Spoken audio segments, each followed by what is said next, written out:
Traffic Op will measure your traffic and evaluate any invalid traffic activity. Let's go to the dashboard. The Traffic Op dashboard gives you an overview of your website's traffic quality. You can analyze your invalid traffic, IVT, by type, by country, by device, URL, and so much more to make quick and more assertive decisions to protect your ad inventory. Next is the traffic quality. After implementing Traffic Op to detect and block invalid traffic, use this report to view invalid traffic percentages. Suspect traffic risk level of 40 to 80%, invalid traffic, non-human traffic with risk level of more than 80%, and total risk. Aggregated data for both suspect traffic and invalid traffic. Next is the ad stacking report. Ad stacking report will help you detect overlapping ad units that could get you blacklisted by demand sources and decrease your RPMs. Use this report to isolate where they're happening and to eliminate them and prevent further damage. Next is the content policy report. Shows bad words against AdSense program policies broken down by URL. You can use this report to fix content policy issues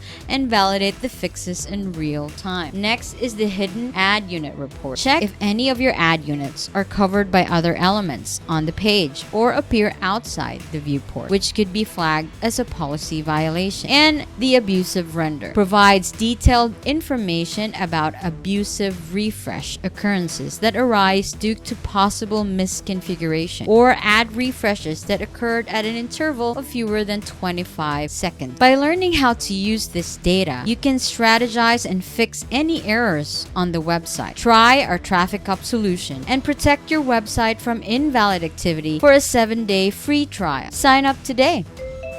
Thanks for joining us today. We hope you enjoyed our presentation. Also, learn to monetize more by watching our tutorial series and reading our latest ad optimization tip. Please subscribe to our blog to receive periodic updates. Thanks. We'll catch you next time.